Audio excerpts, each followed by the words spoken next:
As you can see, my board is really dusty because I have tried this process before, but I didn't use top bond. I didn't use bonding at all. So because I didn't use bonding, it was difficult for the cement to stick. There was nothing at all to bond the cement with the carton, so it was cracky, and I let go of it. I scraped it off, and here I am. Top bond first. Make sure you use a bond. Use whatever bond you're going to use. Just make sure you use a bond on it so your cement can have something to stick on. And then mix your white cement to a certain consistency that help you spread it evenly.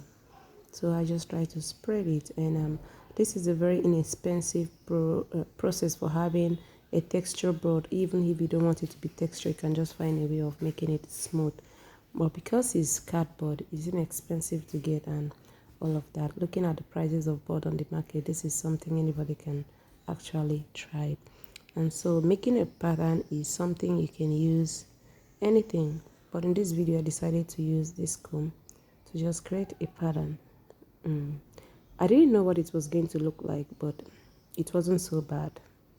It came out nice, and I was actually surprised. You could do anything, just play around with it, and you have something texture and beautiful. And after it was dry, I painted it with acrylic paint, and it was at this point I felt like, ooh, this was so beautiful. I didn't feel like covering it after painting it because it came out so nicely. But how could I just have this hang on the wall without having something on it? Hold on, you see how beautiful this looks like. Or because I use a certain acrylic paint, oil base, I had to let it dry properly so it sits overnight, and then the surface is just so beautiful that I feel like just having it like this. Okay, for a pattern, I'm going to use a fabric. That's a lace fabric that I cut out this pattern. Actually, it's not in use again. It's not like I just went and purchased it from the market. It's just some pieces I have at home. So I cut out this pattern all out from it, and I've decided to lay it in a certain pattern. Please, if you're going to do anything like this, don't be like me. Try to get your pattern draw out, and then you follow your drawing to have this place. I was just doing this randomly, but thankfully it came out. And I'm using top bond to bond this. As I'm bonding it, and I'm also putting it on the surface, so it helps to seal the fabric very well. And this fabric has glitters all over it, so the top bond will help seal all the glitters, so don't let them fall off at any point in time. So this is what I'm just about to do, trying to create a pattern. And it came out as fish though, because I don't even know what I'm doing. I was just doing something, but it came out nicer than I thought. Yeah, so I kept going until I achieved the same result on the opposite end, and it really came out nice though. But I advise, like I said, always draw your pattern out before you do something like this. And it's time for me to prepare my board to look good. So I just have this cut out of 1 inches to put on the sides.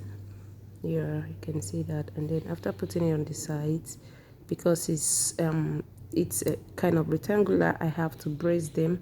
Even if it was square, I still have to brace because it's just cardboard and you need some balance.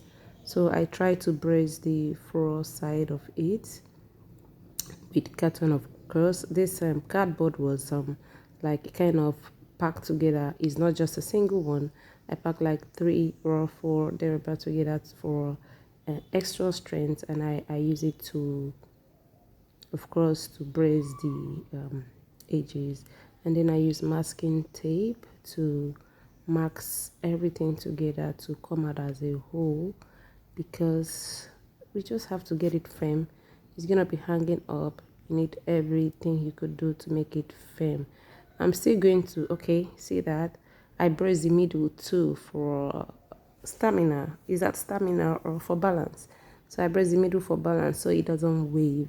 And then I have this ribbon wrapped on it. So when it's hanging, you don't know it was cardboard, carton or something. You could actually cover the other side of it if you want to. So here we have a cake board. Yes, your normal cake board. As in, after eating your cake, don't throw your board away. This is one of the ways you can use it. I have this cut out paper that I already cut down. This is just an ordinary paper. If you're interested in seeing how to cut out something like this, please let me know in the comment section. And then you could just use anything that is not so bulky. You could just pick a flower, a leaf or something, place it like this on your cake board using top bun. Yeah, top bun. There are other things you could use, but this is very cheap. It's the cheapest of anything you could use. Make sure you use your top bun to seal it inside, so when it's dry it comes out as painting. Add anything you want to add, like I add the glitters on the other side, but make sure you seal everything together so your surface will be smooth. This way, even when a hand come on it, you can't feel the difference between the board, the paper, or whatever thing you have on it. Make sure you seal every other part so it looks even. It doesn't look some type of way when it's dry, because I actually did use my bond to seal everywhere, so everything just comes out as whole when it's dry. And after this, keep it away to dry, and then you have the result. This is easy, very easy, that anybody could actually really try if you want to. Please don't forget to give this video a thumbs up and leave your comments in the comment section below. Thanks, and see you guys in my next one.